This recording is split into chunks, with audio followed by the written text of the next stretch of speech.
আজকের থেকে এই ঘরের চুলা বন্ধ থাকবো। মেজাজটা হেকর কর সব উলট পুলট করলাম।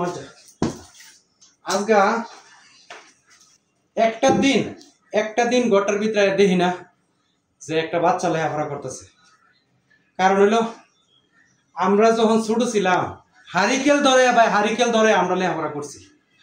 মানে হারিকেল ধরে মশার কামড় হয়, গরমে ফাঙ্কার বাতাস নাই, ফাঙ্কা পাইছি না। আর আজকা মানে একটা দিন ঘরের ভিতরে মানে আমার তো আইতে 9টা 9:30 বাচ্চা জায়গা দোকানতে আসতে একটা বাচ্চারে দেখি না যে বই রয়েছে, একটা বাচ্চারে দেখি না যে লেখাপড়া করতেছে।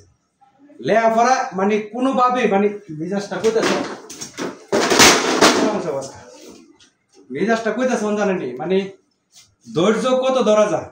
প্রত্যেক দিন স্কুলে যাইতে হলে ঘুমে তুইটা আগে স্কুলে টাকাটা গড়ো দিয়ে যাওয়ার লাগে। আমরা তো সপ্তাহে একদিন যে স্কুলে গেছি, সপ্তাহে একদিনও বাপেতে 2টা লইতাম পারছি না। কিন্তু আমরা খুব কষ্ট করে লেখাপড়া করছি। কিন্তু এখনের বাচ্চা কাচ্চারা এইভাবে টিয়া পয়সা দিয়ে গিয়েছে মনটা দিয়া লেখাপড়া করে না। বাবা শোনা ডাকিয়া প্রাইভেট পড়াইয়া কত কিছু কইরা কিন্তু এরপরে লেখাপড়া করা যেতেছে না। কেরে বাড়িতে না সারাদিন বাড়িতে না থাকলে তোরা চিন্তা ভাবনা করে চলবে। এখন একটা ছেলে 9-এ পড়ে, তুই তো তোর বুঝ তোর ভিতরে গেছে না। একটা মেয়ে 4-এ পড়ে, তোর মোটামুটি বুঝে রয়েছে না।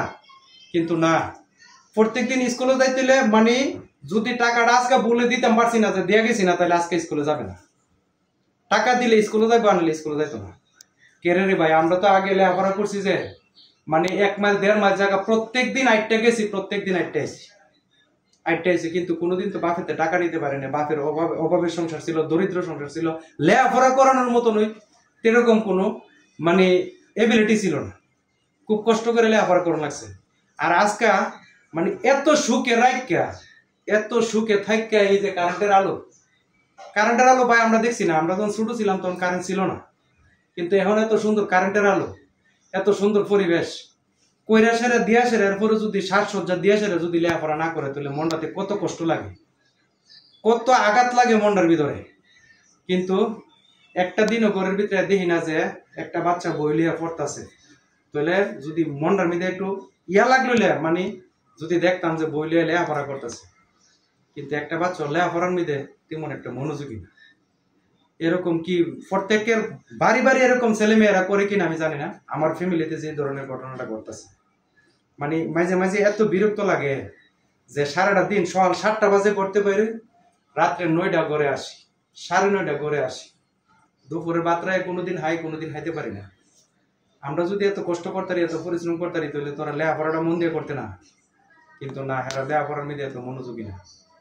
সারাদিন 20 করে ঘুরবো, 12টি ঘুরবো, আয়া হাইবো, মানে এই হইলো হেরার মানে জীবন। মানে এটা তো কোনো কথা হইলো না।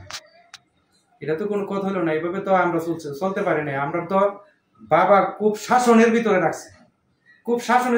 আর আজকে আমি যদি তোরা স্বাধীনতা দিয়া তোরা স্বাধীনতা পাইয়া স্বাধীনতা বুক করস তাহলে কেমন করবো? এগুলো মাঝে খুব কষ্ট লাগে ভাই। আজকে মানে আপনারা বলতে পারেন যে মিডিয়াতে সেই সব কথাবার্তা কেন বলতেছি, মানে খুব দুঃখের সহিত কথাগুলো বলবো যে এরকম অন্যর ফ্যামিলিতে এরকম কিছু করে কিনা বা এরকম ভাবে ছেলে মেয়ে চলে কিনা।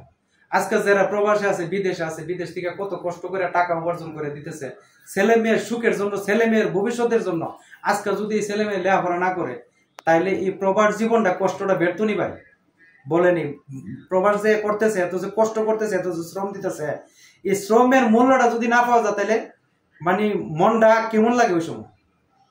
আজকে এক প্রবাসী বাড়িতে আসছে, সে একটা ছেলেটা আজকে মানে কি বলবো, মানে একবারে খারাপ লাইনে চলে গেছে। আজকে বাপ বিদেশ বাইরে থেকে আসছে, আইসে এখন ছেলের এই অবস্থা দেখে মানুষের কথাবার্তা শুনে, গ্রামবাসীর কথাবার্তা শুনে বেটা স্ট্রোক করছে। এখন আইসিইউতে বর্তমানে ভর্তি আছে। তাইলে যদি একটা গাছ জীবিত হয়ে সেটা যদি ছেলে সন্তানকে মানুষ না করতে পারে তাহলে এর থেকে তো ব্যর্থতার কিছু নাই। ধন্যবাদ সবাইকে।